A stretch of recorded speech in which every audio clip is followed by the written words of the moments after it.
everyone. Welcome to Coffee and Chats. My name is Lindsay Giese, and I'm the Executive Director for River Arts. And today I am here with Emily Udelhofen of EJ Movement. Cheers. Hi. Thank you so much for having me. Cheers. So excited. I don't know if the general public knows this, but we go way back. Prairie grads. Yeah. Buddies. Lifetime buddies. Yeah. Oh, yeah. So I know a lot about you already, and I'm excited to share some of that information with the world. Yep, that makes me a little nervous. Yep, you should be. But I would love for you, in your own words, to talk a little bit about yourself and your backgrounds to get us started. Okay. I was born and raised here in Sauk, Prairie, and graduated high school here, and then I left for a bit. Stayed in the Midwest, and throughout high school, well, even further back than high school, I was always a mover. I did a semester of dance here, and then I was in gymnastics for a very long time, and gymnastics was sort of my thing until I got into middle school, and then I got involved in show choir, and I was a member of the middle level motion with Lindsay, and then up through high school was involved in the music department, and movement really spoke to me. And growing up here, we didn't have a ton of movement opportunities unless you were in like your school sports and things like that. There weren't dance studios here, there weren't Pilates studios or yoga studios or anything like that. And so when I was trying to figure out what I wanted to be when I grow up, I knew that it had to do with movement, and I knew that I wanted to provide movement to a small town. It didn't necessarily need to be Sauk Prairie, but that was sort of what I was drawn to do. And I was going to school for musical theater, and I realized that was not actually what I wanted to do. And even though Miss Lure, Miss Holloway tried to tell me that probably 100 times, I didn't listen. And so I was going to school for musical theater, and I decided to quit school. And I came home for Christmas break, well, holiday break. I was going to North Central College at the time, and we were on trimester, so it was Thanksgiving time, and I came home. And right before I was supposed to go back at the beginning of January, I sat my parents down and I said, I'm not going back to school. And they were super duper supportive, as they had been throughout my entire life, and said, okay. So I moved home, and my older sister told me about a Pilates studio that was owned by Marissa Linz, also a Sauk Prairie grad, and that I should go take a class. So I did, and it was a mat class. And after class, I walked up to her and I said, so how do I do this? This is what I need to be doing. And that's when I started my Pilates certificate training. And it took me about 3 years to get through the training. I dove head deep into it. I was an apprentice at her studio.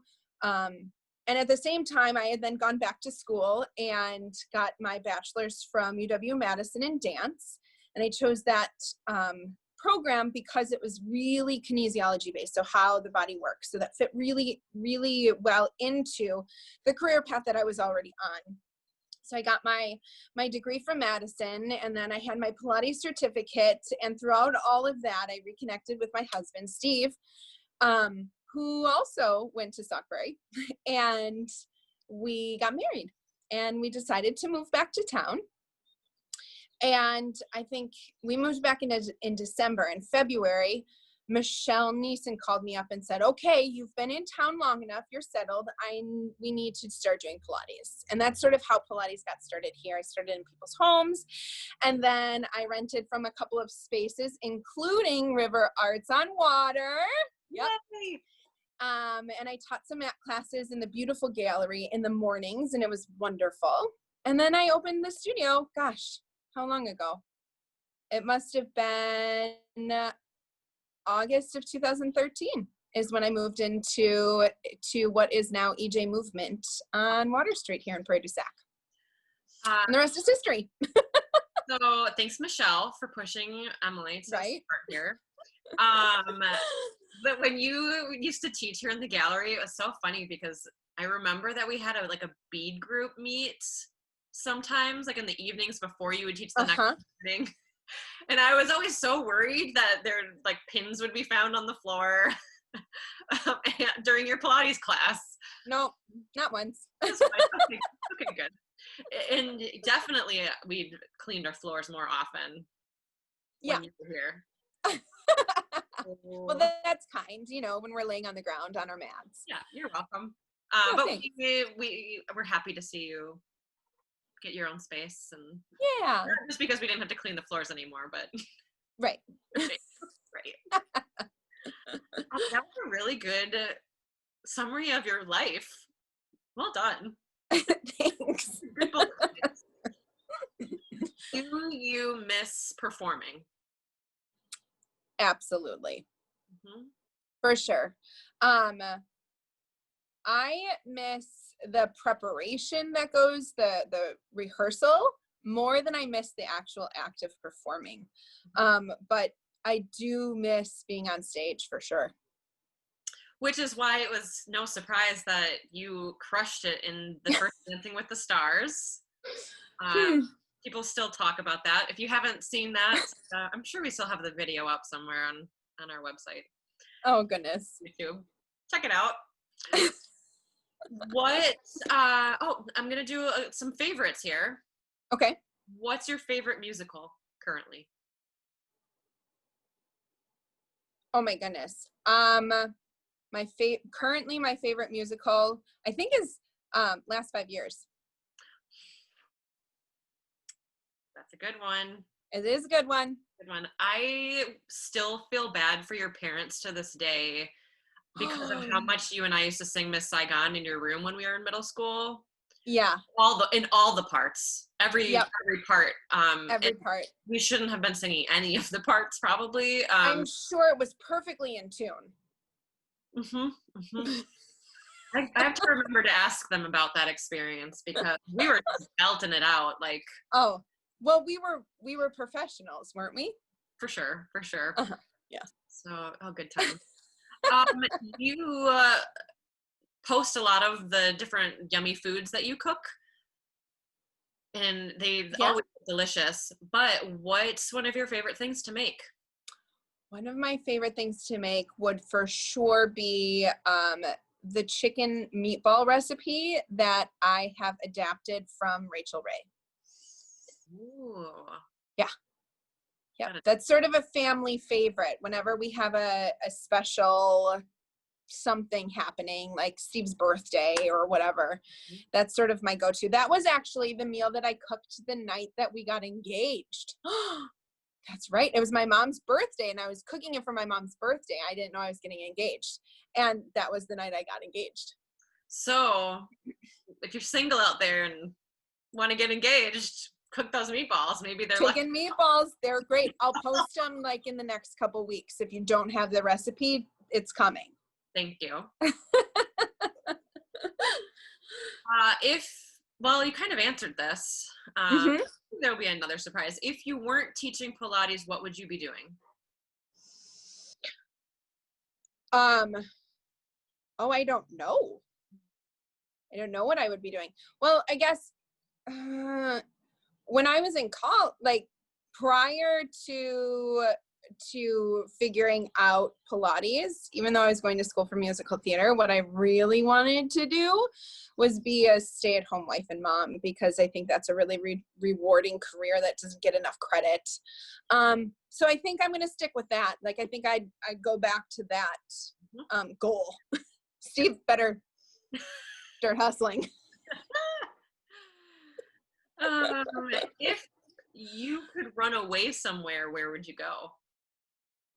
And come back, and you could still come back and have everything you still got. Come back. I think it would be somewhere where there are mountains and the ocean in close proximity. Okay. It wouldn't necessarily have to be somewhere tropical. I don't have a specific place in mind, but it would have to be somewhere where there are mountains and the ocean in close proximity. Okay. Okay. Yeah.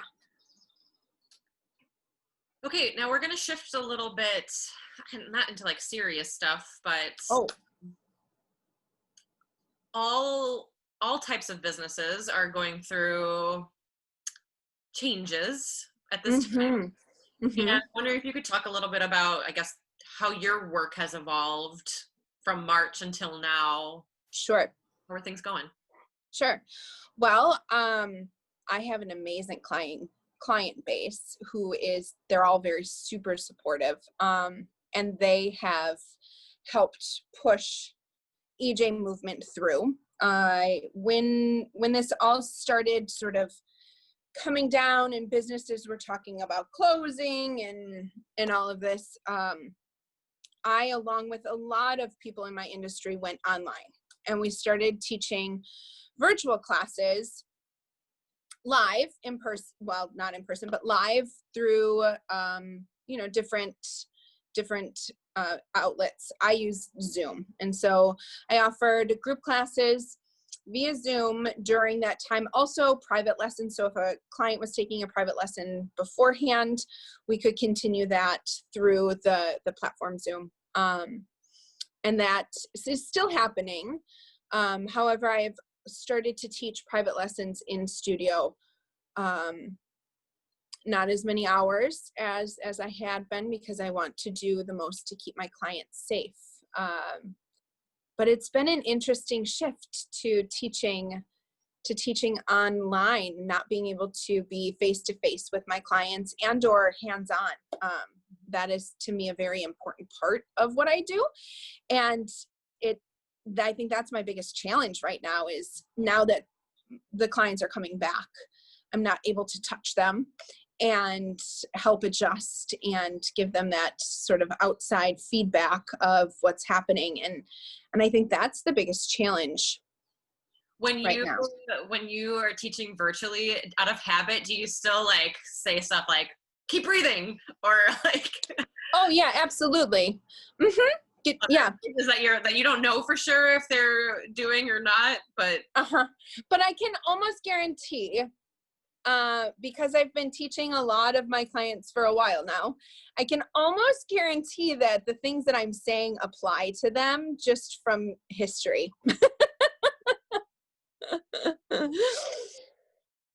Yeah, the not being able to touch while you're teaching, it probably does create some challenges, but opportunities. It allows the client's body to learn a little differently than when I'm offering the physical feedback. It sort of forces the body into creating its own connections. It might take a little longer to get there, but eventually we get there. And maybe that's just something about the grander scheme of life, and allowing people to a little more space to create their own way and their own.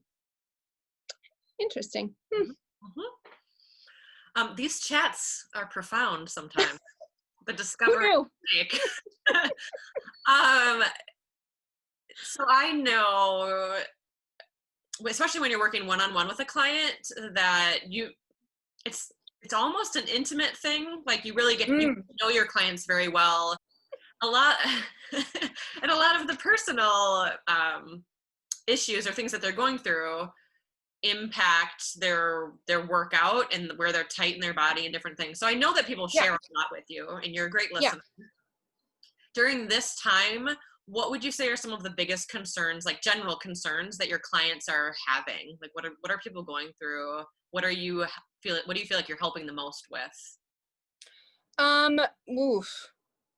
I think, even though the way that we connect is very different than it had been, I think offering still the ability to connect, and continuing something that they had done before, considering, gosh, we all are, maybe we're not all tired of hearing how uncertain times are, but they are, and we don't know where they're going, and that's hard for human nature. Some of us deal better than others. I don't deal well.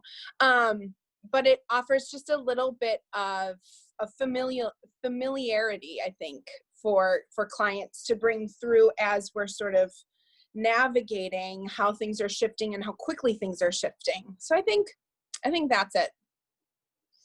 Have there been more tears than usual? Do people ever cry in class?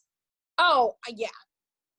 And sometimes it takes, yeah, I think sometimes it takes people off guard too. Like, you know, when our bodies store our emotions, right? We hold our tension in our shoulders, right? And our bodies store emotions, our bodies store traumas that we've been through, whether, I mean, it was somebody making fun of us when we were growing up or going through a car accident, whatever, right? So our bodies store traumas. So as soon as we start to move, sometimes it evokes things that we thought maybe we put to bed and we had dealt with both physically and emotionally, and then all of a sudden it comes back up and out, and it kind of surprises people. But yeah, I think because we're connecting through a computer screen, there's a little less, I don't think people have that same spark, that same connection. And so I'm not seeing as much emotion as I would say here in the studio, but I know it's there. Yep. That makes total sense, because especially with a lot of virtual arts programming, and a big reason why I've sort of shied away from doing too many virtual offerings, because it's great because it fills it fills a void that people have right now, because you can't go to live entertainment. It also can reach more people, but there's something about that connection when you're in person.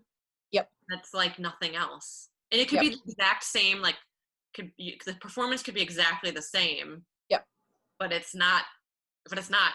Yep. The energy, I mean, we are energetic beings. And so when we are in person, our energies play off of each other. And when you're doing it through a computer screen, you don't have that same sort of interaction. Yeah, totally. As you do when you're in person. So maybe there's probably not a simple answer for this, but you are the mama to two beautiful little babies. Well, SJ is not so baby anymore. He's a big boy. Oh no, he is. So SJ's 5, going on 25. And then little Violet's just not even 1 yet. Little sweet darling. Not yet. Soon. Yeah. How do you navigate the world we're in today with COVID and just everything going on, but then being a business owner and then having these 2 little ones that are your everything? Like, how is that juggling? Or well, so Violet is 8.5 months old right now. And I was struggling with going back to work with her. With SJ, I didn't have the same sort of draw to stay at home, although I love him equally, right? But I didn't have that same draw. And with Violet, I was struggling with being away from her. And so I'd gone back to work in like January. And so it had been a couple of months, and all of a sudden this happened, and I wasn't teaching nearly as much as I was doing prior to. And it allowed me to shift my focus. And instead of like diving deep into the business and trying to become all of these things that I'm not, and trying to provide content on the internet where there's so much content, I decided to give myself permission, or it gave me permission, to step back and to be a little more present with the kiddos, which was a total blessing with having Violet at home and being so little. And then with SJ, he's had a tough year.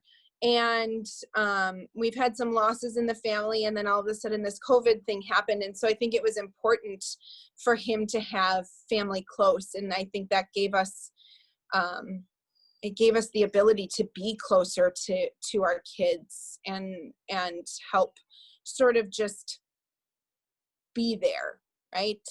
And be the consistent part for them.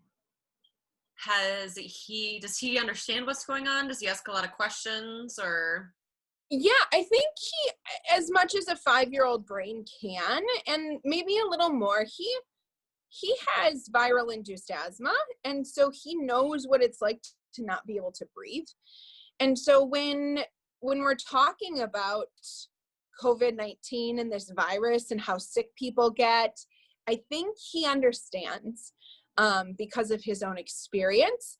I know that he doesn't understand the global ramifications of this all consciously. If he does subconsciously, that would be amazing. But he knows it's a big deal. Yesterday we were sitting in the garage watching the rain, and he told me about how this COVID-19, although we've had other coronaviruses, this COVID-19 is a new virus, and we just don't know much about it. And I was like, oh, you listen really well. Oh, that's adorable. So I think he does have a kind of a handle on it. More often. Yeah. Smart. Yeah. 2 more questions for you. Okay. What keeps you up at night? Wow. Do you have time? I think right now is really about like, gosh, that's such a loaded question, I know, Linz. it is. Kindergarten keeps me up at night, as she's going to kindergarten next year, and I don't know what that's going to look like, and I don't know how to prepare myself for that so I can help prepare him. So I think that's one of the things, the kids, and keeping the kids happy and safe, I guess, Can you imagine? as we navigate the opening of everything, right? I am trying during this time to be just mindful of, I guess, empathetic in what others are going through, Mm-hmm. because I see, I live alone, and so in the beginning of COVID especially, I was like, oh, well, it just would be nice if why do I have to not touch a single other human being, but other people have families. Sure. Like, it's easy to look that way, and then you see families that are struggling because they're like, oh my gosh, I have my kids all of the time, Sure. and I'm teaching them, and it's a new thing, and so there's always everybody's going through these different experiences, and it's Yeah. hard, no matter how you look at it. And then I think for work too, the arts industry is struggling. I don't know that it's Pilates is more than an athletic field, but health and wellness. It's Health and wellness. Touching somebody. But then I think about the schools and what they're the decisions they're having to make, and everybody's just trying to do their best. And so I just think about that, if I'm having a tough day, think about somebody else is having a tough day, maybe even probably a worse day than me. Yeah. And I'm just going to keep doing the best I can, and they're doing the best they can. And I think that's very important right now, because a lot of you can't win, I think, sometimes with how what decisions are made. Somebody Absolutely for it, and somebody is like, why did they do that, or why did you do this event? And yes, you just have to keep doing your best. Yes. And be empathetic to others who are doing their best. Exactly. So that's what keeps you up at night. Makes sense. What keeps you up in the morning? What gets me up in the morning? Violet. Violet, literally. Yes. Literally Violet. No. No, I mean, I am so blessed. And maybe that sounds really cheesy. I don't know, but I have a beautiful family, and I have a roof over my head, and I have food in my cupboards and refrigerator. I have a strong business with great clients. And I live in a really good community, and I feel like why wouldn't I get up in the morning? I am one lucky lady. Yep. I agree. Yeah. And I'm a lucky lady to know you. Well, likewise, sweetheart. So I like that. I haven't asked anyone that question before, but I think that's another thing that is just important for people to think about. There are struggles and things going on, but think about what motivates you in the morning, and there's so many good things in all of our lives right now. So Yep. There's so much that we can't control. And the only thing you can control is your reaction to life. And although it's really hard, sometimes that's what you can control when there's nothing else. yep. Well, my dear, we are nearing the end of our chat. Is there anything that I didn't ask you or we didn't talk about that you want to share? That's a lot of questions. So you did. And I didn't get I the think you questions covered in it. advance, so you did a good job. Put you on the spot. Thanks. All right. Well, thanks for joining me. This has Thank been you. Coffee and Chats. Please check out AJ Movement if you want to cry during a workout, or no, if you just want to move your body. You want to move your body and feel good every day. Yeah. Check out AJ Movement. She's awesome, as you can see. Okay. Oh, thank you. Bye, everybody.